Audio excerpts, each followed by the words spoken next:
Welcome back. There are some who say the subprime crisis in the U.S. was the result of a perfect storm of events that couldn't be foreseen. And there are others who say the writing was actually on the wall for a while. Kathleen Engel is a law professor at Suffolk University and co-author of the new book, The Subprime Virus, Reckless Credit, Regulatory Failure, and Next Steps. We talked recently, and I started by asking why American authorities either didn't see it coming or chose to turn a blind eye. There was plenty of evidence dating back long before the actual crisis hit that regulators knew about and should have responded to. I think that depending on which regulator you're talking about, they had different motives. When you think about the Federal Reserve Board of Governors, Alan Greenspan had a religious faith in the markets, and he believed that it would be always in the best interest of banks to self-regulate, which turns out to have been a very false assumption. With other regulators, like the Office of the Comptroller of the Currency and the Office of Thrift Supervision, they were fighting for member banks because their budgets were based on how much revenue they got from banks. So the more banks they regulated, or the greater the dollar volume of assets they regulated, the more fees came their way. So it was a race to the bottom between OCC and OTS. But at the end of the day, even in the darkest hour, the system didn't fail, because one of the, I guess, call it interesting attributes about what occurred was the syndication of all this risk. Took the pain out of just one country, the U.S., and spread it all around the world, making the cushion blow a little more interesting and easier to deal with. Even though it was traumatic, here we are back with markets just where they were when this whole thing started. We survived. So was Alan Greenspan really that wrong? Well, it depends on how you define survival. The wealth of middle class and lower income Americans has dropped significantly. Neighborhoods throughout the country that are full of vacant homes. Young people who want to buy homes can't get access to credit. Small businesses are going under. I would not say that we've recovered. I would say the wealthy have recovered, and the banks are well on their way to recovering, at least the large ones. But I wouldn't describe the United States as in a complete recovery at this point. In fact, have we changed anything that would keep us from seeing the same kind of subprime crisis happening again?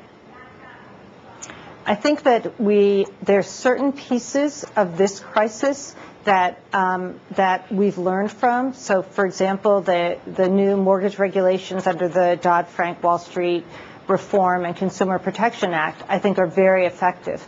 But there's some areas that we haven't regulated adequately. For example, the credit default swaps, which were essentially bets on how these mortgage-backed bonds would function in the market, these subprime mortgage-backed bonds. And we haven't done a good job in terms of regulating those, especially what are called OTC derivatives. One of the things about the United States, and it's true of most countries, is we don't always learn well from our mistakes. And when the economy is booming, we think that the level of risk that we're taking as a political entity and in private markets is tolerable and manageable. But the reality is we just take on too much risk, and it's because we like to get rich, and we're pretty good at it.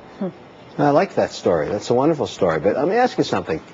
The pursuit of wealth, there's nothing better than that. Capitalism works. But if you go back 100 years, even 150 years, you can see the great cycles, the recessions that come and go, and they're always followed by sessions of prosperity.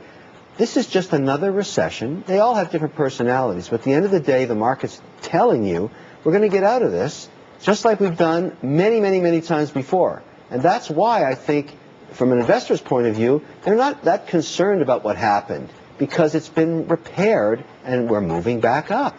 Isn't that really what's going on here? Well, I've heard that argument before, and I think there's some good empirical support for it, but what I like to look at is the wealth disparity in the United States over time. And we have one of the largest disparities in wealth between the wealthiest Americans and the lowest income Americans that we've ever seen in the history of the United States. And that does not bode well for a democracy, to have that kind of wealth disparity. And the other thing is that the United States bailed out the private sector.